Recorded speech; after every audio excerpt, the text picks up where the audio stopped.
thank everybody for taking the time to be here and for being interested in the position, and for most importantly for doing the training and agreeing to serve. And that wasn't nothing, doing 40 hours of that. So again, we haven't yet, though we will hopefully today, adopt the rules of procedure and elect a chair.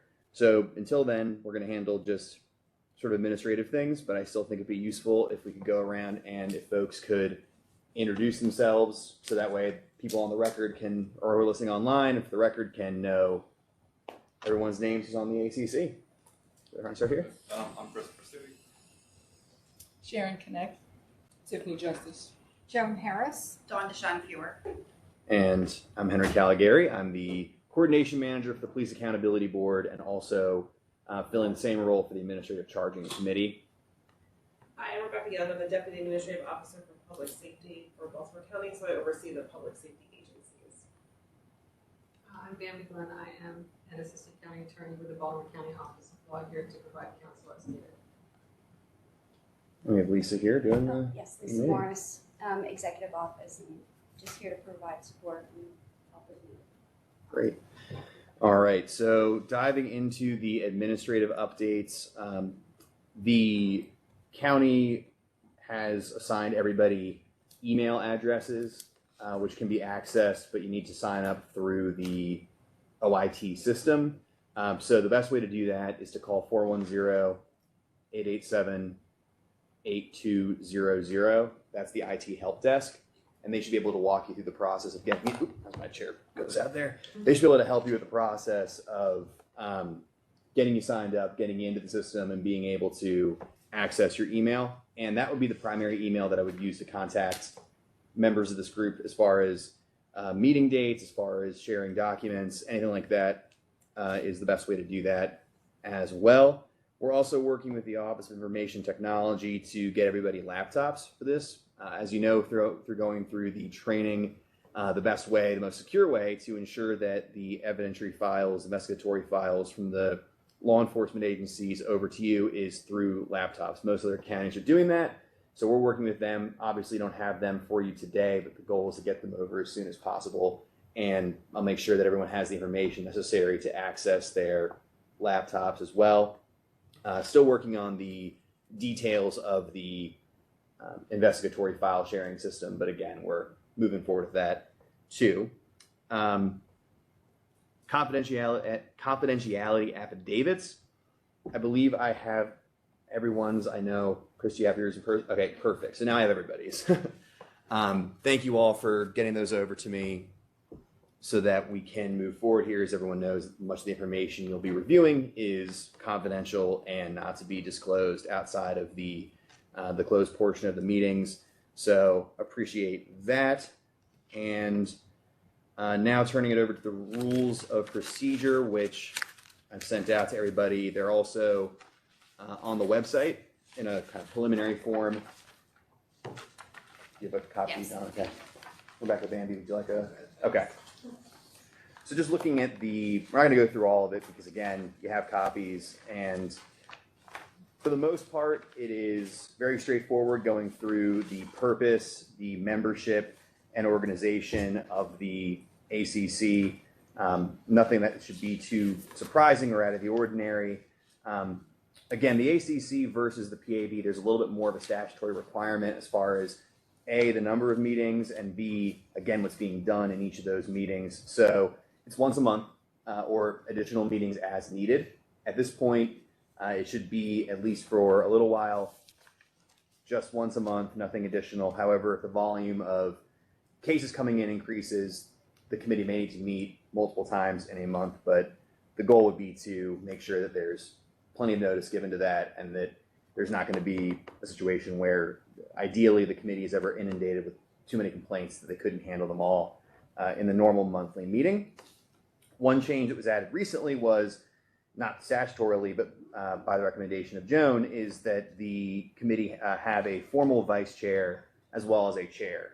That way, if the chair is unavailable to attend a meeting or is unable to fulfill their duties in any capacity, that the vice chair would preside over the meeting, making it in ensuring continuity and making sure the committee can still meet its statutory goals. As far as in-person versus remote meetings, the goal would be to have everybody here in person as much as possible. Obviously, if you're sick, you can't attend for an emergency reason, WebEx is an option, and it's something which we certainly don't encourage people to come in if they're not feeling well. We want to make sure that everybody's making sure they're taking care of their health first and foremost. Something to note here, and I have it on the agenda under subparagraph F, but I'll also note it here, is that like all boards and commissions, the Administrative Charging Committee is governed by the Maryland Open Meetings Act, which basically outlines requirements for open meetings and also for closed meetings, which is something that the ACC will frequently need to enter closed session in order to deliberate and discuss confidential information contained in investigatory files and complaints. So one thing that I would ask of members is if you can complete the Open Meetings Act training online. I'll send out a link to that. It's not particularly burdensome. It does not take a huge amount of time. It's extremely useful. I'm Open Meetings Act certified. I know that Dawn is as well through the PAB. And it does give a lot of useful information in addition to the understand the law as to what can be discussed in open meeting versus closed and how to go in and out of those. While I will be at all the meetings and will be able to help walk through the process, it's still really useful if the board members are all Open Meetings Act certified, because that way, for whatever reason, if I can't attend a meeting or if just again, knowing and being proficient in that process is helpful. And it avoids a situation where members are unsure what they can say in and out of the meetings, and you run into a problem where somebody says something that needed to be in closed session, an open session, or discussing something in closed session that really should be open for public participation or at least public awareness of. There is note of an executive secretary position. We're currently hiring and bringing on an executive secretary.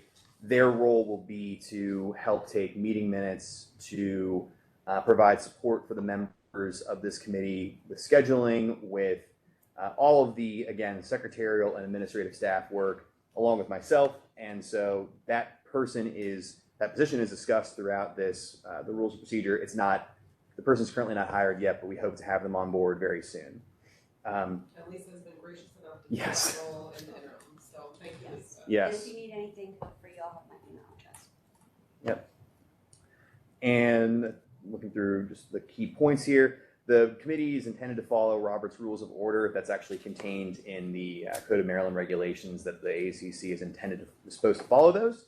So this meeting, as more of an informational and administrative one, is a little bit less rigidly structured, but particularly once complaints begin to be received, or the files begin to be received by the ACC, it's important that the committee's business be conducted in accordance with Robert's rules. I can send over for the members a very, I think, very useful guide about Robert's rules, because there's a lot contained within them. There's a lot that's in Robert's rules that's not going to be applicable necessarily, but there's some very useful information in there as well. I believe everybody here is familiar with the functions and duties of the ACC based on that week-long training, but just as a very, very brief reminder, within 30 days of the ACC receiving a complaint, or rather a completed investigation of a complaint, the ACC needs to meet to review the findings and either make a determination as to whether or not to administratively charge that officer or request additional information from the law enforcement agency. So that's, again, the reason behind having monthly meetings. If there's an issue where there wouldn't be, again, because of longer months or shorter months, an issue that 30 days would conflict or not hit a currently scheduled meeting, that's when we would need to move the meetings around. But again, the goal would be to, if we had to do that, move that meeting that next month to be within that 30 days versus doing 2 meetings in rapid succession. And then just looking at the amendment section, these rules of procedure, again, as they stand right now, they're not adopted yet by the ACC. So they're not in effect yet.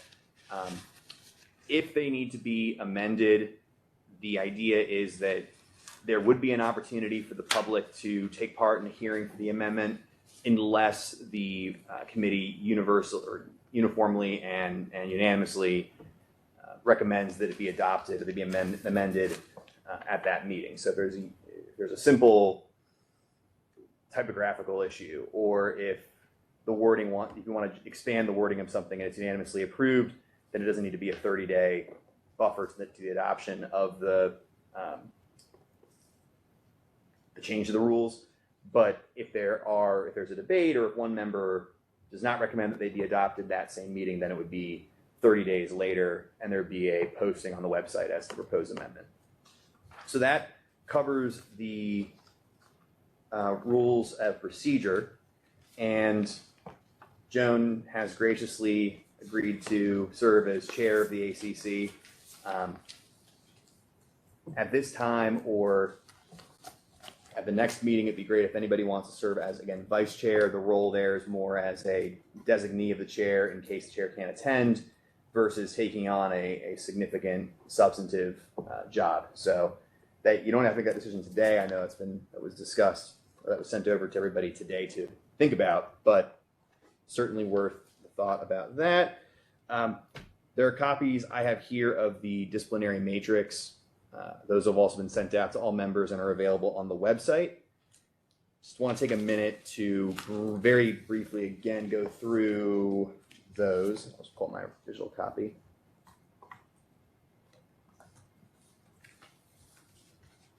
Again, I know that everybody here has spent considerable time looking at that, but this is a key document. If you don't have a hard copy of it, I can give you one today, so that way you have one to review and be familiar with and be comfortable with ahead of the first review of complaints and files. Again, understanding the categories, understanding the way that mitigating and aggravating factors play into it is very important. I think it's also worth being familiar with in case a member of the public asks and says, I know you're on the administrative charging committee, how do you determine what recommendation for discipline you hand out? It's useful to be familiar with the document for that purpose as well. I'm not going to go through each violation level because, again, there's a lot here, but understand the difference between A, B, C, D, etc. I think it's very useful.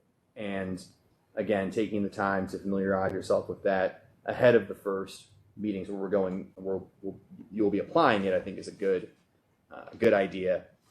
I've mentioned the Open Meetings Act as well. That is, Do you have an yes, additional copy of the matrix? I do. Can I have one also, please? I do. I think they're buried under here. They are. So here's a copy of the matrix for you. And here you go. Thank you. Yep. And likewise, if there's anything, any document, a copy of the statute, a copy of a COMAR section, Baltimore County Code, I'm happy to provide it to anybody in whatever format you prefer. If you want a hard copy, I can get you a hard copy. If you just want an email link, I'm happy to send that over to you. There's a lot here, as you all know. Everyone who attended the training got the resource guide, which is very useful as well. But if you want anything specific, or if you have a question about something that is, again, not board business, it can be conducted via email. If it's a question about, hey, I'm missing, or hey, I misplaced my matrix copy, do you mind sending me a link to it? Happy to do that. Happy to make everything as straightforward and easy for everybody as possible. Again, Open Meetings Act, the guide is posted on the website. It's about 90 pages. It's not that, again, much like Robert's rules, the nuts and bolts of it is a lot simpler. The training, I will send out a link today to everybody to complete it. It's not going to take a whole afternoon in order to do that, but it's extremely helpful. I know personally, it was good to know and be familiar with how the process plays out, because there are some steps to go through in order to close a meeting and then reopen it. And we want to make sure that all of that's done accordingly. And the more people who are familiar with it, the better. Are there any questions about, I know I went over a lot here, but anything I've said, particularly with the rules of procedure, or any questions involving the logistical end with meetings and technology? Yes. Sure. So when we schedule meetings, are we then going to go through whoever the executive secretary is going to be? Or would that be something that you'd want chair or vice chair to take control of, or how? So the executive secretary is being hired internally. That individual is being hired by our office and would fill that role. Sort of similar to the role that I fill, but more focused on the administrative side of it versus the policy side of it, which is where I'm more focused. So they'll hopefully be, if not the next meeting, they'll be onboarded by August. Your question was about scheduling. Mhm. Oh, okay. The executive secretary will handle the scheduling, so that person will work with everyone's, scheduling requirements to find time that works. I would presume they'll set some out, so that they're preset, you already know what to expect. And then, as Henry alluded to earlier, if we're reaching our 30-day deadline for some reason on a particular case, we would adjust that schedule, but the executive secretary will handle all of that. That's right. Yep. And are we going to be getting the files, once cases start being filed, are we getting them electronically through the laptop? Mm-hmm. So we're still working out the precise mechanics by which the files will be shared, but they will be done electronically and they will be done accessible through the laptop. So that way it's a secure system. There's no issue about using a computer which is unsecure and then allowing it to get out into the world. But yeah, that process we're fleshing out, and hopefully we'll be by July in a position where we'll be able to tell you definitively how the files will get to you, how to access them, and any limitations that come along with that. And any communications that we have with each other goes through that laptop? Goes through our email accounts, through The email account can be accessed outside of the laptop. Okay. Again, it kind of ties in with the Open Meetings Act, is that if there's ideally all business needs to be discussed here, certainly if you have a quorum of people. So it wouldn't be appropriate for everybody to get on an email thread and make decisions regarding cases or decisions about anything that goes beyond, saying, if you're chit-chatting about something totally unwork related, that wouldn't be an issue. But if it deals with the business of the ACC, it needs to be in an open meeting. Any other questions? Okay. All right. So turning now to the adoption of the rules of procedure. I know I've given Ms. Justice here some verbiage. Unless there's any proposed changes to the language of the rules of procedure as presented, I think we can have a motion to adopt them. No changes? Okay. Be it so moved that the Baltimore County Administrative Charging Committee hereby adopts the rules of procedure as presented. Be it so moved that the Baltimore County Administrative Charging. Well, that's only the first Oh, one. Yeah, sorry. Sorry. Then we'd ask for a second. Second. Okay. And then be all in favor or any opposed. So if you want to do the duties of asking that. All in favor? Aye. All right. Unanimously carries. So again, that will be handled. The chair would ask the motion going forward at the next meeting, but that's the next step, therefore, is the election of the chair. And like I said, Ms. Harris was generous enough to offer her time and resources towards chairing the ACC. Be it so moved that the Baltimore County Administrative Charging Committee hereby appoints Joan Harris as chair of the Administrative Charging Committee. We should ask for a second, yeah. Second? Second. All in favor? Aye. Okay, once again, unanimous. And once again, thank you, Joan. And does anyone at this time, I think we can actually turn it over now to Joan as the chair. If you want to ask if there's anybody who wants to be a vice chair, I'm happy to. Yes, would anyone like to serve as vice chair of the Administrative Charging Committee? Sure. That would be great. So I move to appoint Christopher Tsui as the vice chair of the ACC. Is there a second? Second. All in favor? Aye. Aye. Passes 5-0. All right. Thank you, Chris, for agreeing to do that. And again, for both of you and for everybody on this board, my goal is to be here as a resource and to help with anything. I mean, any question you have, whether it's, again, about just how the, scheduling, agenda, anything, minute to big picture, I'm happy to answer and provide guidance as well. So in terms of meeting location, this is the next agenda item, and Madam Chair, if you don't mind if I can opine on that a little bit. Please. In terms of space, 118 is where we are right now, is generally a pretty good space. It doesn't, in my experience, lend itself as well to the presentation and review of more substantive and evidentiary questions, whether it's reviewing the evidence file in a meeting, pulling up a document from the file. It's not bad. It's not as good. It's also not quite as private. It's in the main hallway and the mezzanine. So I've looked into, in the Jefferson building, which is across the street, there's a hearing room 104, which is used by the planning board and several other boards and commissions that deal with functions that are more akin to what the ACC handles, where there are presentations and there's information being presented. It's got 2 of these televisions, 1 on each side. It has a sort of the equivalent of it's a speaker's rostrum, and it has kind of a witness table.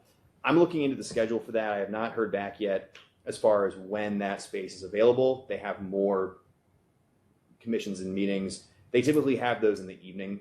So depending on what schedule you all choose to adopt as far as your monthly meetings, it may or may not be an issue. But I think that space really lends itself well to this. And OIT is updating that space this summer, as well as ultimately this room too, to make it more tech friendly with WebEx. I don't know if anybody here has watched a PAB recording, but it's not always the most tech friendly particularly as far as the microphones picking up what speakers are saying. And I think given the mandate of this committee, it's really critical that the record be well preserved. Even if a lot of it's going to be in closed session, it's still really important that there's no question as to who was present, when did the meeting begin, when did it adjourn, when was the next one scheduled. All of those things I think are really important to have pretty pristine quality for. So 104 gets closer to that than we have here. So unless anybody has any issues, I'll continue to work with assessing the availability of that room.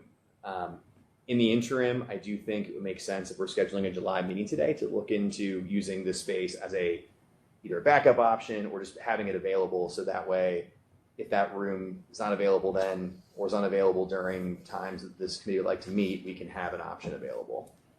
Yeah, I think that's a very good idea. I don't think this room is very conducive to us sitting around a table and talking about documents and things together, so that would be great. I'm assuming it's got a smaller table?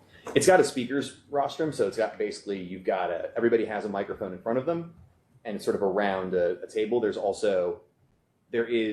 It's kind of designed like a little bit like a courtroom. So there's witness tables, and it's also, everybody will have their own laptops by that point too. So it does allow for everybody to kind of be almost more facing one another. But I think given the options the county has for space, that is the best one that's currently available. That's great. Henry, do you anticipate that we would get the laptops before the actual next meeting? I don't know. I don't have a timeline on that yet. I'm going to work to get one. If not, we're going to have to continue to work to find a solution for getting over the evidentiary files. So it's something that I'm working actively on to make sure that everybody gets the laptops ASAP. I'm waiting to hear back from OIT as far as when, and then of course the how, to make sure you actually can logistically get them in advance in case there are any complaints and files to review ahead of time. And then as far as scheduling, I know that this date and time worked well for the folks here, but I'm flexible. I'm going to work on your schedule, and the executive secretary, when they're on board, is going to work around everybody here's schedule. But I do want to hear what availability folks have as far as days and times during those days, what works best for everybody here as far as meetings. Yeah, I'm going to defer to everybody else because I'm the one that can make my own schedule because I'm semi-retired, so Friday afternoon for me. best for you. I like Friday afternoons. Same. That's How fine. about you, Sharon? That was I was easy. ready. I was ready to fight. Yeah. Well, that works well too because there's a little more availability. I'm still waiting to hear back for the availability for, like I said, for the Jefferson Building hearing room. But for here, looking at July and August, I have the availability there. July 7th, I know that can be tough because that weekend is, some people travel for the 4th the following weekend, but this room is available all day. Same with July 14th, it's available all day. And July 28th all day. The 21st, it's only available between 12 and 4. I don't think there's an issue. I don't think the meeting would go over 4 hours for the first one where there may be files to review, but I will defer to everybody else here as far as your calendars. Does everyone like this 1 o'clock time frame, or do you want to make it later? This works. No, I don't want to make it later. Because That of was traffic. worse Right. later. Traffic's That's right. That's the furthest to go. Yeah, I should be able to be fine with that. One, as far as July, the 7th I won't be in town, but the 14th I will. 21st and right now the 28th as well. And I won't be here the 14th, the other day's work. All right, the 21st or 28th, a problem for anybody? I prefer the 21st if we could. The 28th is my birthday. So Okay. it's my 40th. Oh. Spend that with the ACC. 7th I'm available because Dundalkians don't leave their zip code around the 4th of July. So it's like against the law Oh, for yeah, us. that's true. Yeah, like we're not allowed to leave. It's the best parade in the county. Yeah, so I'm here at the 7th. Oh, okay. So Okay. the July 21st at 1 o'clock is the next meeting? Sure, so we can do July 21st from, It's a whole thing. we'll put it in from 1 to 3, and July that- 21st. yes. And since that's really, it's like more than 6 weeks from right now, and if we get the laptops by then, we really should think about your communicating whether we can, Yep. and then we can pick them up from you Mhm. or somewhere here from the IT folks so we can take them. Because Sure. by July 20, we may very well have a case by then. We might, that's right. So Assuming the investigation's done into us by then. But you never know. I mean, Never, it could- yeah, I'd rather be prepared, you know, Right. and also give everyone a chance to use the laptops and see if there's any issues that you have with accessing them, any kind of tech problems, get that well out of the way. Can I say one thing, if I don't know if there's an opportunity, because we're not really structured. I just wanted to say that if during the course of future meetings, you feel like you want to ask a question that would require me to give legal advice, Yes. that you would need to go into a closed session to do that. Okay. That's what, I just want to make sure everybody knows that. It was actually one of my questions I was going to ask was, and because we had talked about this when we met during our training, and that was to what extent we would have the ability to communicate with our counsel Mhm. during our closed session discussions. And so Bambi's answered that you will be available during our meetings. Yes. Okay, super. Yep, And, absolutely. the other thing I also, along the same Sure. lines, was whether we would have the opportunity during our closed meetings to reach out to a law enforcement agency contact in the event we have a question that needs to be answered during our deliberations. That is a good question.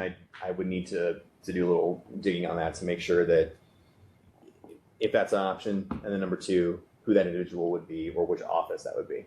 But I can look into It was that. recommended during our training that we invite the investigator of whoever did the files to the meeting to have them available if they can be there too. So that would be even more ideal than Right. trying to get a hold of somebody during a meeting. They can be there.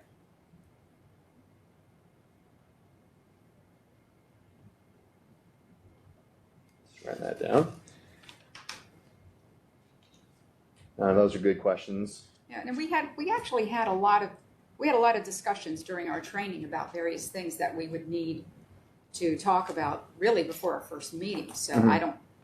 Is this the appropriate time to go I think into so. some of those things? Yes. I mean, I know we wrote them down. I know I'm happy to just sort of go first based on some things that I had in my list. And then one of the things that we all talked about was making sure that the committee would have access to the law enforcement agencies' policies, training manuals, especially use of force manuals, the body camera policies, training on the body cameras, Also, we should probably try to, I'm assuming both, because we're dealing with Sheriff's Office and Baltimore County PD, but the law enforcement agencies would have to have some sort of written policy on how they are to conduct stops for identifications, things like that. We got stuck on one of our case studies on that sort of issue. So we would need to know about those policies and have them at our ready before we do our first case study, because that way we're not wasting our 30 days trying to see if they can find the manuals for us. Let's have everything that we need before day one so that we're not wasting time on that. Okay. They might be online, at I least for think the, they are, Yeah. they're also very voluminous and hard to navigate at times, because there's a lot of different policies and general orders, so I think we should ensure that the file contains the particular policies relevant to each case. I think we can make sure that if it's not accessible online, that we provide it ahead of time so that you do have it and you can search if there's something else you're looking for within the policies. But I think that's a fair ask from the police department, and quite frankly, they should already be doing that if they're not. Agreed. The relevant policies should be included. Yeah, and one of the things that we had discussed during our training was to actually have a checklist for each case to make sure that that checklist had the things that we would need in order to be able to do our discussions. So, you know, it might seem obvious, but like the BWC video, make sure, okay, if they're a body-worn check, then we want to check those things off. Any other videos, whether it's a surveillance video, private ring videos, anything else that might be available, dispatch, audio, photos, written reports, medical records, EMT records, other physical evidence, scene diagrams. There are all kinds of things that we would want to produce a checklist on to make sure that when that file is given to us, we have everything, so that we're not wasting time asking for things. Yep. Because I think that 30 days is gonna hit us pretty hard on some things, I think, you know? Right. And I think that as far as I'm happy to work with you all, but I think ultimately that what the committee wants specifically for each file should come from the committee members yourselves, as far as what you determine makes the most sense, what you determine should be included. And again, while I'm happy to be sort of the conduit for that, I think that's really a role for the membership to determine what you all want on that list each time. What do you all think about having a checklist given to the law enforcement agencies, you know, in advance of any complaints received, so that they know what we want, and then they can say, here are the things that are enclosed in this packet. What do you think? Can't hurt. Well, yeah. I think the question is, do they already have a checklist? Like, what is in their file that is standard? Yeah, but then there are things that we may want things that they haven't looked at, and we're allowed to. Correct, but they may have things we didn't even think of. So to see their checklist as a starting point would be helpful. And just to speak on that too, our intent is ideally for July to have folks in the Internal Affairs Division to come in and present so they can provide, and that may be a good time to have that conversation. Again, there may be a complaint that's received, or the file is received from the complaint to the ACC before then, but at the same time, that may be a good opportunity to ask and to see what information A, they have access to, and B, to tell them this is what we're going to be looking for.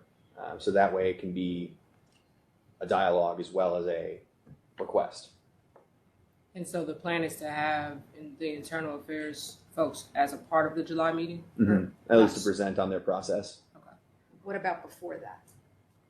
We can look to do that, but I think it would be, I mean, as far as scheduling everybody here, that would be the only, and then also working with them. But Just to clarify, the 30 days, we have 30 days from the date the investigation is complete to make a schedule for determination, not to actually make the determination. So we have a schedule for determination or ask for more information. This is what I'm looking at. I just want to clarify that we're not bound by 30 days. Oh, the whole thing is done. well, it's the ACC shall make a schedule for making determination. Within 30 days of the investigation. But the The Baltimore County Code, I believe, says 30 days to make the decision. or to request additional information, Or to right? request additional Right. information. So, if there is something pending information we don't have, we can table it and that's totally fine. Yes. right, that's correct. So So, if there's not more information requested, then Right. because the code is more restrictive than Right. what's in Then that we Yeah. have to code, have a then decision. right. Okay. yeah, so Okay.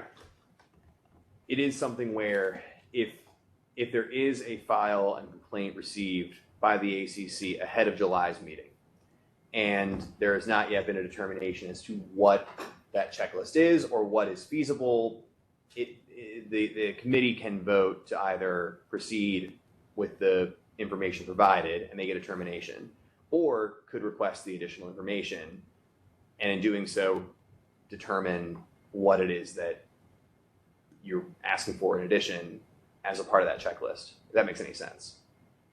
So for instance, if there's information that the committee deems is needed to make a determination in July, that can be part of the discussion as far as adopting a formal checklist, if that makes sense. Alternatively, we could try to find, even though it might not fall on the Fridays, Sure. as an exception to our typical scheduling, we could try to find something earlier in July, so Mhm. that we're not up against the potential scenario where a complaint comes in July 1, and it's relatively simple for the, investigation to be forwarded to us, because that is possible. We could try to find a date and time that works earlier in July to have internal affairs present to discuss the checklist in more detail, and then schedule the next meeting, to the early midpoint of August, and kind of have that be your scheduling. That might avoid Sure. any of these issues. Yeah, also, we would have, we still have 3 weeks left of June. I mean, we do a full 3 weeks Sure. left in June to potentially do another meeting before our regularly scheduled monthly meeting, which is not until July 21, so. Lisa, do you have a way to pull up the one? Okay. And Henry, if there's nothing, so if you do schedule a meeting in between now and the July date that's already been set to do this administrative work, and then there's not a complaint that comes in that's primed for the ACC, is your intent to cancel that ACC meeting, or is there other work that you need to? If the meeting falls into, if that meeting is like the very beginning of July, then statutorily it would meet the requirement for that monthly meeting, but the statute language is the ACC shall meet at least once a month. So I do think it would need, in the scenario where there's no complaints received for a month, I think there still would have to be a meeting and perhaps something stated to that effect, that the ACC has not received any files back within this 30-day period. There's nothing for us to review and then adjourn and schedule the next meeting. That's something that that box needs to be checked. So in that scenario, again, if the next meeting is in the end of June, there would still need to be a July meeting. If it crosses over into July, that would meet the requirement for the monthly meeting. Is everybody okay with that? I mean, I think we could use meetings Yeah. right now. We're just Sure. trying to get ourselves, Yeah. trying to get ourselves used to the process. We're trying to figure out what the process is. So if we were to, but we wanted to give you time to see if you can get the internal affairs person, right? to be We can able work to with, meet we can work to us. get them. And would that be possible on a Friday again, so that maybe the 23rd or the 30th of June? Just FYI, this room is not available the 23rd. That whole week, they're refurbishing the room, so we can't use this room. The 30th is clear all day. June the 30th? Yes. I'm not in town on the 30th. I could potentially do a virtual. The alternative could be early the next week's, then we cross over And we're into July. we're in July. And the parade in Dundalk. we don't so necessarily- wanna- We don't necessarily have to do. I mean, if people can make themselves available for a one-off that's not on Friday, we can look at that as well. And we can provide the link virtually if necessary. Sure. Yeah, or if there's an option for a one-off that's not on a Friday, I could potentially do that. If I'll be in a conference the 30th, I'm just not sure how flexible Sure. I'll be able Right. to pop out of there. Sure. Is this room available the 26th after the PAB meeting? That's a good question. It is, It's available. That's Monday, starting at 2 o'clock. right? So 2 o'clock would be the earliest on the 26th. The 27th is open all day. The 28th is open all day. And the 29th, the afternoon is open. June 26th is a Monday at what time? 2 o'clock is the earliest. Would anyone be available? And if so, what time? I could do a 3 I like 3. on the 26th, 3 on the 26th. or the 27th is open, so we need to do that. We can make any time work. The 27th is open. 27th, I I'm can't not do the available. 27th. Okay, me either. We can put in June 26th at 3 p.m. if that works, and then I will already be here with the PAB, so it'll make it very simple for that. And just to be clear, the goal for that meeting would be to have a presentation by Internal Affairs Correct, and a discussion about what information should be presented in each file. right. And we'll get an update on laptops. Hopefully that you'll, Maybe we have them then. that'd be great. You know, and then we can kill 2 birds with 1 stone on that visit, and then we'll have them ready to go by July.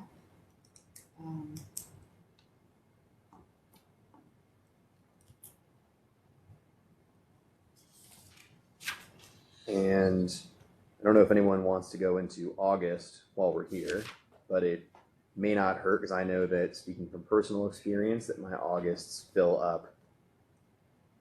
Once you get there, they get a little bit more tricky. Okay. August, this is again looking at Fridays, August 4th, 11th, and 25th, they're available all day. 25th would be difficult for me, but 4th, 11th, 18th, and the 18th it's 12 to 4. So 4 and 11, totally open. 18th, 12 to 4 is open. If the 1 p.m. time still works, therefore, all 3 of those would be How easily about the doable. 18th? Good for me. That works. Okay, so August 18th, At 1 p.m., location to be determined. location to be determined, right? And how long are we gonna need the room, do you think, on the 26th at 3? I Can don't we think block that, for 90 minutes? Can we Yeah, just just block our 90. Yeah. meetings for 90 at this point? It's fine. I think that's totally fine. Particularly the early ones too, it's gonna, and then once there's a better sense of how long it takes to make determinations, then the committee can reevaluate if they need additional time or if that's sufficient, so. Okay.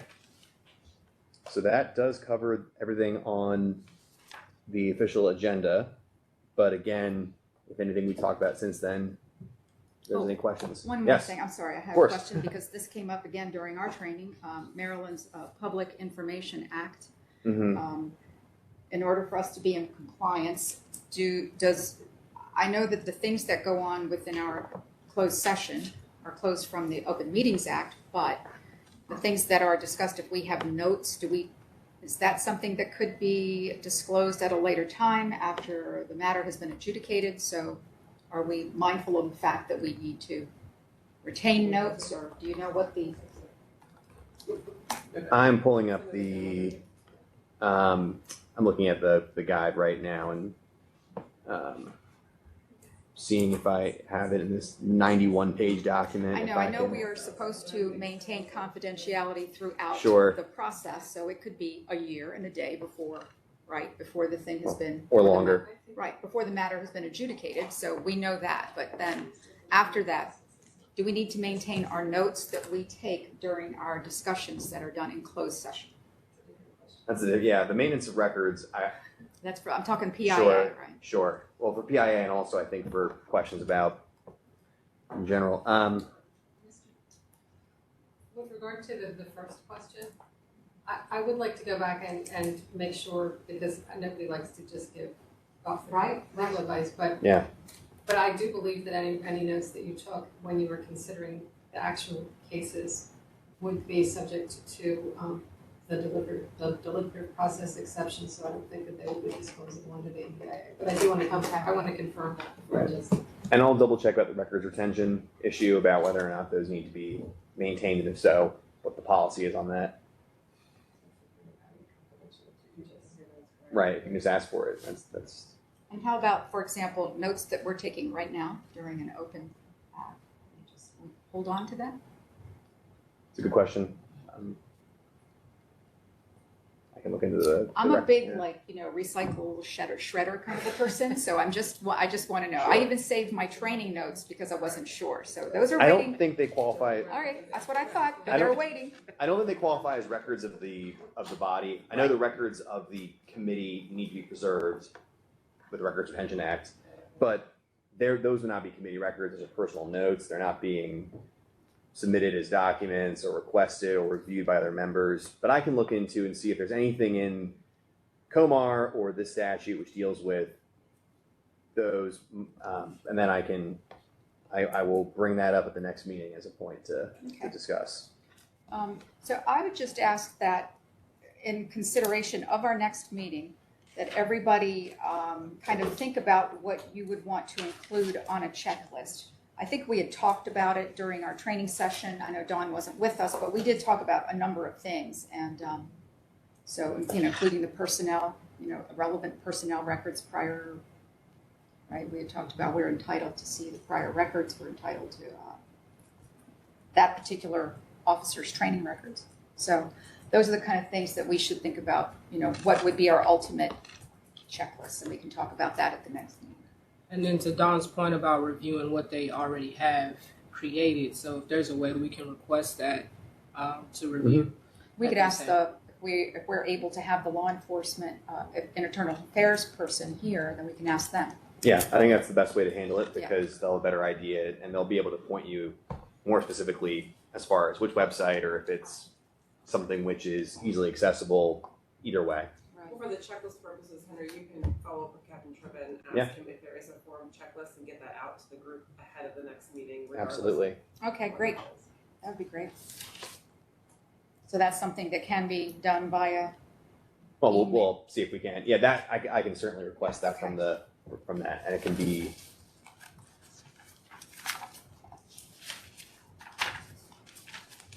All right. And so more importantly, so I wouldn't have to worry about taking any minutes during meetings, No, right? not at all. Great. Minutes are on the staff. There we go. Awesome. And they're all being recorded as well, so Right. if there's something you want to go back and watch, they'll be listed on the county's website. And the county website does bounce it to YouTube, so it's a little bit more user-friendly as far as navigating it. I know I have. It's not a problem. And those are open to the public. So members of the public, if they're either in attendance via WebEx or they can go back and watch it on YouTube. So they are very open meetings, and they're recorded and they're retained, and so your successors will have the ability to hear this. So by the next meeting, then we'll have had a link from you so that we can each do the Open Meetings Act, and we'll get that training done. You're going to send us some sort of a shortcut version of the Roberts Rules. Mm-hmm. That'd be great. And then we'll work on our checklist. Anything else we should think about before our next meeting? Henry, did you talk about badges? Badges, yes, that was on there. That's been a discussion. I don't think at this point they're necessary because again, you're just going through one level. If it's something where if meeting locations are all over the place and for whatever reason you need them, we can work to provide them. I know the PAB has them, but it's kind of. The only thing it helped was the ACC training. I didn't have to give my ID every time I went in the building. That was the only thing it's done for me. Yeah, they don't ask So for far. doors or So far. anything. All right.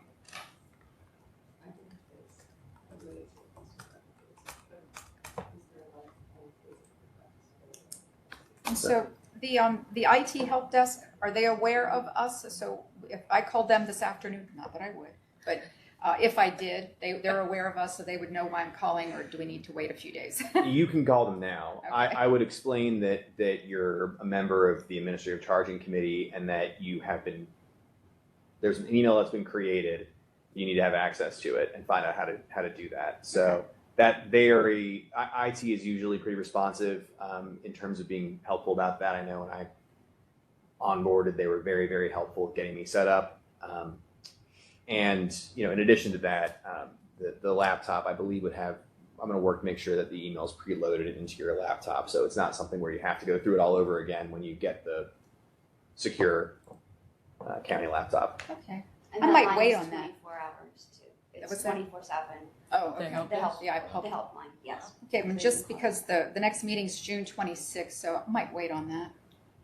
Yeah, Just and I have everyone maybe- else's emails, Maybe we'll get so lucky by then and have, Have laptops. laptops and ready to go. that would be great.